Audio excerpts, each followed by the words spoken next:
Russia has suspended participation in the Black Sea deal that allowed Ukraine to export its grains. Moscow announced the move Monday. It came just hours after an alleged attack on the bridge to Crimea, but officials denied there was any connection. Kremlin spokesman Dmitry Peskov said the West had failed to implement measures intended to facilitate Russian exports.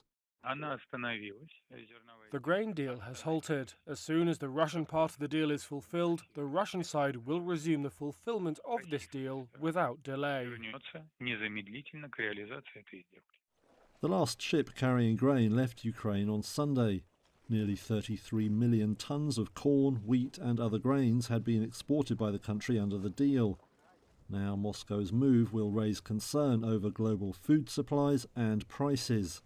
Carlos Mira is head of research for agricultural commodities at Rabobank. He says developing nations look vulnerable. So prices will go up. That will mean more food insecurity at a time when, of course, countries, especially underdeveloped countries, are struggling with debt in many cases. So we will expect food security to become an even more pressing topic in the future. The initial market reaction to the deal's demise was muted. Wheat futures rose around 3%. Traders said there was a view that the EU and other suppliers would be able to satisfy demand. But leaders remain concerned and will hope to revive the agreement. Turkish President Tayyip Erdogan said he would discuss it with Vladimir Putin at an expected meeting in August. Erdogan said he believed the Russian leader wanted the pact to continue. The bottom line is it's unconscionable. U.S. Secretary of State Antony Blinken blasted Russia's decision on Monday to halt participation in the year-old deal that lets Ukraine export grain through the Black Sea, calling for the pact to be restored as quickly as possible. So the result of Russia's action today, weaponizing food, using it as a tool, as a weapon in its war against Ukraine, will be to make food harder to come by in places that desperately need it. This should be restored as quickly as possible. And I hope that every country is watching this very closely. The move by Moscow came just hours after it said a, quote, terrorist attack struck a strategic bridge linking the Russian mainland to Russian-occupied Crimea. But Russian officials denied that prompted them to quit the grain deal. The Black Sea Grain Agreement was brokered by the UN and Turkey in July last year to alleviate a global food crisis worsened by Russia's February 2022 invasion of Ukraine. Ukraine and Russia are some of the world's biggest exporters of grain and other foodstuffs, and any interruption could drive up food prices across the globe. At a meeting of the UN Security Council, British Foreign Secretary James Cleverly also condemned Russia's termination of the Black Sea Grain Initiative. Let us be clear. Russia's actions are taking food out of the mouths of the poorest people across Africa, the Middle East, and Latin America. We cannot allow this war to go on for another 500 days. Ukraine's President Volodymyr Zelensky said he has written to Turkish President Tayyip Erdogan and UN Secretary General Antonio Guterres, calling for the continued operation of the Black Sea grain shipment deal without Russia's participation. This is the Bakara Open Grain Market in Somalia's capital, Mogadishu. The country has been one of the biggest beneficiaries of the Black Sea Grain Initiative, a deal brokered by Turkey and the United Nations in July 2022 that allowed Ukrainian grain to leave Black Sea ports. It helped bring down global food prices and allowed aid agencies to access hundreds of thousands of tons of food at a time of rising need and scarce funding. But now, with Russia pulling out of the deal, there's uncertainty in Somalia and some of the world's poorest countries. Shashwat Sarif is with the International Rescue Committee for East Africa. We have seen the positive impact that the Black Sea grain deal has had for many nations, especially for nations in East Africa. More than 600,000 tons of food was procured by WFP and moved to countries that were in dire food need in Afghanistan, in Yemen, Ethiopia, Somalia, Kenya, Sudan. Sarif says it's important to keep the grain flowing because not only does the disruption limit access, even if there is access, there is a problem with affordability because of increase in prices. Moscow said on Monday that it was quitting the pact because its demands to improve its own exports had not been met. Russia has also complained that not enough grain reached poor countries. The UN counters that those states benefited as the deal helped lower food prices more than 20% globally. Analysts say prices for some staple foods will likely rise as a result of Russia's decision, but global grain availability has improved since the start of the war due to greater supplies from producers like Russia and Brazil. If some group of people in the Kremlin thinks that they have the right to decide whether there will be food on the tables of various countries like Egypt, Sudan, Yemen, Bangladesh, China, India, or Turkey, then the world has the opportunity to show that blackmail is not allowed to anyone. Everyone has the right to stability.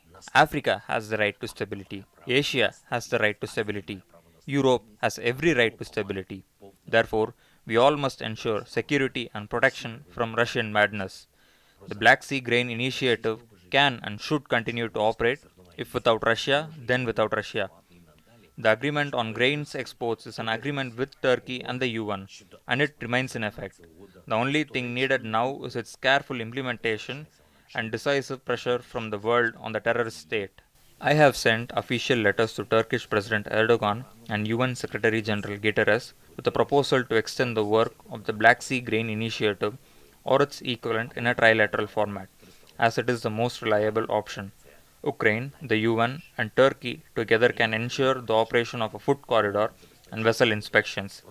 This is necessary for the entire world, and anyone who supports this will become a lifesaver for a vast area, stretching from Morocco to China and from Indonesia to Lebanon. Від Марокко до Китаю, від Індонезії до Лівану. We urge the government of Russia to immediately reverse its decision.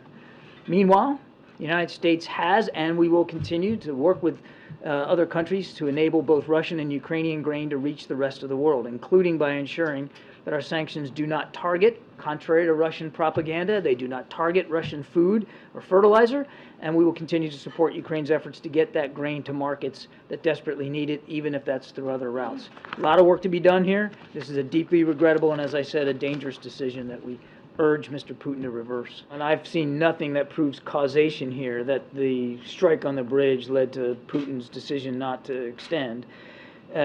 He had already been leaning that way publicly. Now, I won't speak for him. If he has his own justification, he can do that. But I've seen nothing that points to causation. So sorry to say that today Russia has refused to prolong this deal. And this is something very serious that will create a lot of troubles to many people around the world. We, from our side, we will do everything we can through our solidarity lanes in order to make available the Ukrainian grain for the people who eat from it. And I have to blame Russia for this decision, completely unjustified, weaponizing the hunger of the people. Let's be clear, this Black Sea grain deal agreed under the auspices of Antonio Guterres is very important, especially for the most vulnerable countries, because this agreement, together with the European solidarity lanes, it is helping to make sure that the most vulnerable countries have access to the grains and to the fertilizers they need for the people, for the population. And that's why we fully support all the efforts of Antonio Guterres to make sure that the continuity of this agreement will be guaranteed. Good morning. I deeply regret the decision by the Russian Federation to terminate the implementation of the Black Sea Initiative, including the withdrawal of Russian security guarantees for navigation in the northwestern part of the Black Sea. The Black Sea Initiative, together with the Memorandum of Understanding on facilitating exports of Russian food products and fertilizers, have been a lifeline for global food security and a beacon of hope in a troubled world.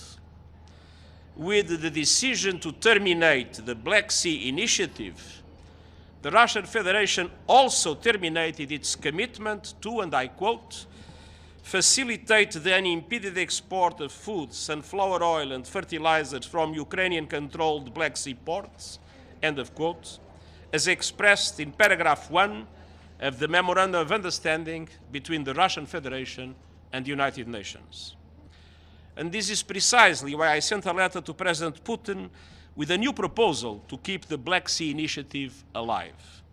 My letter mentioned, and I quote, "The Russian Federation has highlighted the issue of access to SWIFT by the Russian Agricultural Bank as a key factor influencing its decisions. On this front, the United Nations recently brokered a concrete proposal to enable a subsidiary of the Russian Agricultural Bank to regain access to SWIFT with the European Commission. The key element underpinning this proposal's political viability is that it can be implemented within existing regulations.